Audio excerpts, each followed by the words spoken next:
चलिए आगे बढ़ते हैं, हाथरस कांड की बात करते हैं। देखिए, हाथरस भगदड़ केस में यूपी पुलिस के हाथ बड़ी सफलता लगी है। पुलिस ने एफआईआर में नामजद आरोपी देव प्रकाश मधुकर को पकड़ लिया है।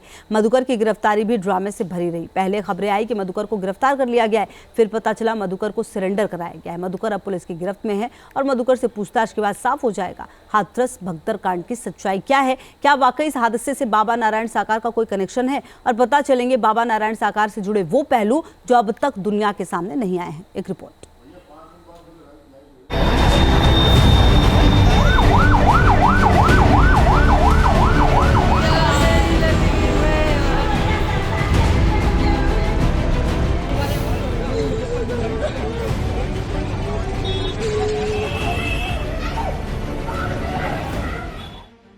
एक हादसा और कई जिंदगी तबाह।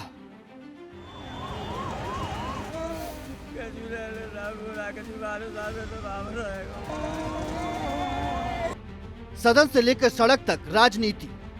परिवार वालों से मेरी पर्सनल बात हुई। उन्होंने कहा कि प्रशासन की कमी है। आखिरकार मुख्य आरोपी की धरपकड़।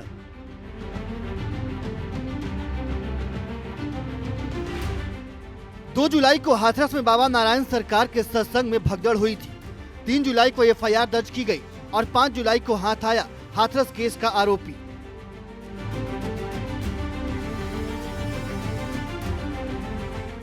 मधुकर की गिरफ्तारी की खबर आते ही बाबा नारायण सरकार के वकील एपी सिंह भी मीडिया के सामने आए और बताया कि किस तरह मधुकर पुलिस की गिरफ्त तक पहुंचा।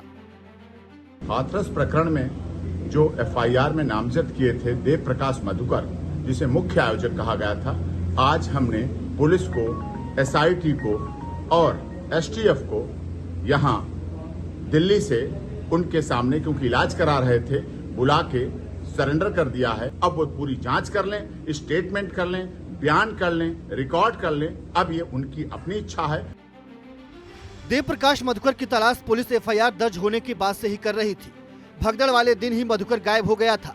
ना तो हाथरस और ना ही एटा में अपने घर पर मधुकर का कोई अता पता था। सेवादारों में जो सबसे मुख्य नाम है, जो पुलिस प्रशासन के द्वारा एफआईआर में दर्ज किया गया है और उनको मुख्य आरोपी बनाया गया है, उनका नाम है देव प्रकाश मधुकर और उनका घर यही सामने वाला है।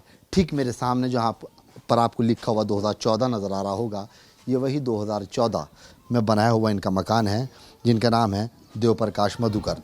घर पर इनके फिलहाल ताला पड़ा है। परिवार संग ये फरार हैं और इतना ही नहीं, 1 लाख रुपए का इनाम भी इनके ऊपर पुलिस ने घोषित कर दिया गया है। देव प्रकाश पुलिस की हत्थे भले ही नहीं चढ़ रहा था, लेकिन उसके किरदार से जुड़े पहलू सामने आ रहे थे। जब न्यूज नेशन की टीम एटा में देव प्रकाश के मोहल्ले में पहुंची थी, तब उसके पड़ोसी सामने आए और बताया कि देव प्रकाश का काम बाबा के लिए चंदा इकट्ठा करना था। ये लोग गुमराही कर रहे हैं, अच्छी शिक्षा थोड़ी दे रहे। जैसे हमारे भोले बाबा जी का यहाँ पे वो था 14 नवंबर को, नहीं अंबेडकर जी का, तो किसी ने 100 रुपये को 14 अप्रैल को किसी 100 रुपये दे के राजी नहीं। ये मधुकर 200 रुपये नहीं दे रहा था और यहाँ बताते हैं 3 लाख रुपए दिए उसने 3 लाख रुपए दिए। वो संविदा पर नौकरी कर रहा है। वो कहाँ से आया इतना पैसा?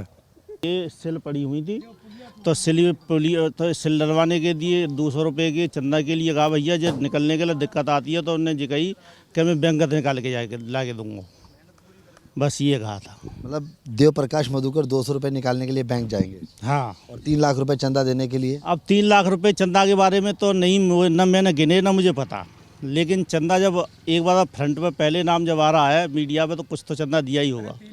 भाई गलत काम इन्होंने भी नहीं किया है। मान लो सत्संग कराए इन लोगों ने, मान लीजिए बाबा ने अपनी किया है, उसके बाद जो हुआ हादसा हुआ है, उसके बारे में कुछ नहीं कह सकते हम आपको बताएं क्या हुआ क्या नहीं है। बशर्ते आदि मरे हैं वो गलत है।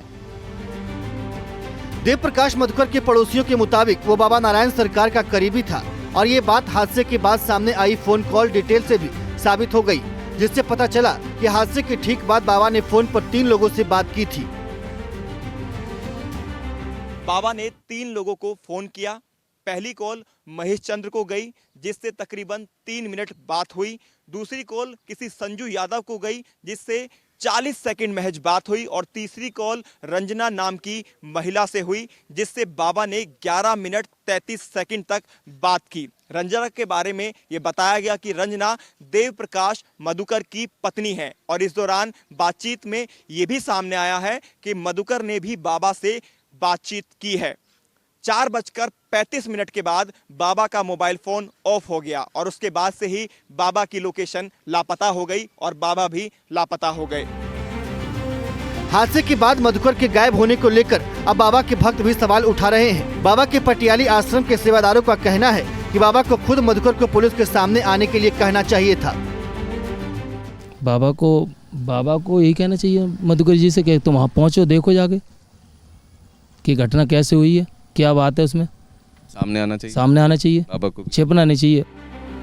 अब देव प्रकाश मधुकर पुलिस के हत्थे चढ़ चुका है और मधुकर से पूछताछ कर कई सवालों के जवाब सामने आएंगे। मधुकर ही बता पाएगा कि 80,000 की अनुमति मिलने के बाद सत्संग में 1.25 लाख लोग कैसे पहुंचे। मधुकर से पूछताछ के बाद ही पता चलेगा कि क्या वाकई बाबा के सेवादारों ने भीड़ को रोका, जिसके बाद भगदड़ मची, और पता चलेगा कि आखिरकार बाबा नारायण सरकार हादसे के बाद सामने क्यों नहीं आए। हाथरस हादसे के बाद सीएम योगी आदित्यनाथ ने ऐलान किया था कि इस मामले में न्याय जरूर मिलेगा और जल्द मिलेगा। मधुकर की गिरफ्तारी योगी के इसी बयान की तस्दीक करती है। Team news nation. और देखिए राहुल डोबास इसी खबर पर हमारे साथ सीधे जुड़ रहे हैं। राहुल, देखिए इस पूरे मामले में जो मधुकर है वो अब पुलिस की गिरफ्त में है। उसने सरेंडर किया है या फिर पुलिस ने उसे गिरफ्तार किया है, ये भी अपने आप में बड़ा सवाल है। लेकिन सबसे बड़ी बात ये कि अब जब वो पुलिस की गिरफ्त में है, क्या कुछ जानकारी सामने आएगी और अभी फिलहाल उसे कहाँ रखा गया है?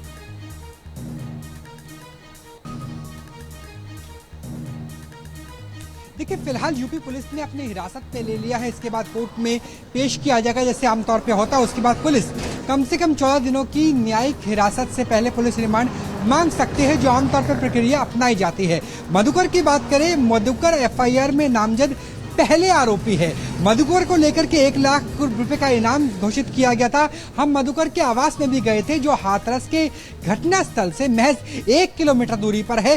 और जो आसपास के लोग हैं, पड़ोसी, उन्होंने बताया कि ये इंजीनियर के तौर पर काम करते थे और ये लगभग 4 बजे के आसपास अपने परिवार के साथ प्रसाद लेकर पहुंचे थे, अपने घर पर थे, लेकिन 8 बजे के बाद गायब हो गए थे। हालांकि जो सिंह है, अगर एडवोकेट सिंह की बात करें, उनका कहना है कि हमने कोई एंटीसिपेटरी बेल नहीं लगाई थी, लिहाजा जो ये गिरफ्तारी है ये दरअसल समर्पण है। कम से कम ये पक्ष रखा जा रहा है। लेकिन मधुकर के ऊपर कई तरह के आरोप हैं। उनके ऊपर आरोप है कि सबूत कैसे मिटाए गए। वो हमने खुद भी अपनी ग्राउंड रिपोर्ट में भी दिखाया था, कैसे बहुत सारे चप्पल जूतों को, जो भगदड़ में शिकार हुए लोग, उनके चप्पल जूतों को बोरी में भर करके किसी खेत में छुपाने की कोशिश की गई थी। फॉरेंसिक टीम जब कैनाइन यूनिट यानी डॉग यूनिट के साथ पहुंचती है, तब कुत्तों की सहायता से उसे सूंघ करके निकाला गया। तो ऐसे बहुत सारे सवाल हैं और ये भी संभावना है, जिस तरीके से प्रशासन और शासन की तरफ से कहा जा रहा है कि मधुकर को जब पूछताछ की जाएगी तो हो सकता है आरोपियों की संख्या बढ़ सकती है। बिल्कुल, आरोपियों की संख्या बढ़ सकती है, पूछताछ भी हो रही है। राहुल, लगातार रहेगी नजर। फिलहाल बहुत शुक्रिया आपका इन तमाम जानकारियों के